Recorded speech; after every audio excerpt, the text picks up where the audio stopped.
अस्सलाम वालेकुम और मेरे चैनल पे आप सबको खुशामदीद। क्या आपने कभी जैक द रिपर का नाम सुना है? अगर नहीं सुना तो मैं बताता हूँ। जैक द रिपर लंदन के व्हाइट चैपल डिस्ट्रिक्ट का एक ऐसा खतरनाक सीरियल किलर था जिसने 19वीं सदी के आखिर में लंदन के लोगों के दरमियान बहुत खौफ व हरास फैला रखा था। आज तकरीबन 150 साल गुजरने के बावजूद इसकी पहचान एक पहेली है। कोई नहीं जानता कि उसका नाम क्या था और ये कैसा दिखता था। हालांकि लोगों में ये जैक द रिपर के नाम से मशहूर है, लेकिन इसे व्हाइट चैपल मर्डर और लेदर एप्रन के नाम से भी जाना जाता है। इसने अगस्त 1888 से नवंबर 1888 तक तकरीबन 3 महीनों में 5 लोगों को कत्ल किया था। इसका शिकार ज्यादातर तवाइफ हुआ करती थी और ये ज्यादातर उनका शिकार रात को अंधेरे में किया करता था। इसके शिकार करने का तरीका भी बहुत खौफनाक हुआ करता था। सबसे पहले ये अपने शिकार का गला काटता, फिर उसकी छाती को चाकू की मदद से खोलकर उसके सभी अंदरूनी अज़ा को निकालता था। लेकिन यह काम वो इतनी बारीकी और सफाई से करता था कि माना जाता था कि ये कोई डॉक्टर था या कोई ऐसा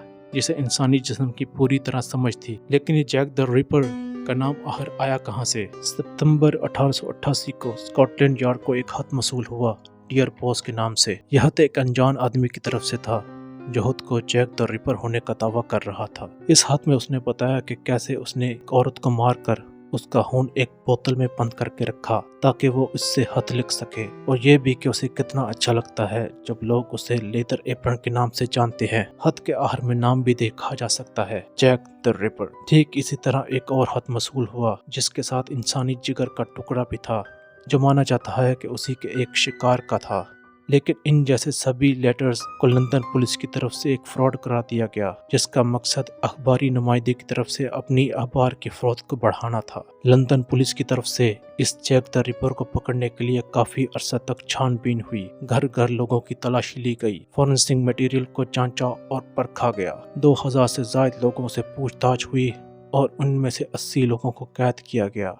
आखिरकार कुछ लोगों पर पुलिस की तरफ से शक का दायरा तंग किया गया कि इनमें से कोई जैक द रिपर हो सकता था, जिनमें से Montague Druitt, Jacob Isenschmid, Aaron Kosminski, George Chapman, Michael Ostrog, John Pizer, Francis Tumblety और उन जैसे बहुत से लोग शामिल थे। लेकिन उनमें से कोई भी जैक द रिपर साबित नहीं हो सका। इस पर बहुत सारे प्लेज, किताबें और फिल्में भी बनी जिनमें जैक के किरदार को एक बड़े से हैट पहनने वाले जेंटलमैन के रूप में देखा जाता है, और कई बार उसे ड्रैकुला और फ्रैंकनस्टाइन की तरह का किरदार भी दिखाया जाता है। लेकिन इसका असल हुलिया और पहचान क्या है और ये कौन था, आज तक कोई नहीं जानता। आज मॉडर्न टेक्नोलॉजी होने के बावजूद ये पता लगाना मुश्किल है कि जैक द रिपर कौन था। हालांकि मुमकिन तौर पर आज ये जैक द रिपर दुनिया में मौजूद नहीं, लेकिन ये केस लंदन पुलिस के लिए आज भी एक ना हल होने वाली पहेली के तौर पर मौजूद है। उम्मीद है आपको ये वीडियो अच्छी लगी होगी। अगर वीडियो अच्छी लगे तो लाइक कीजिएगा, शेयर कीजिएगा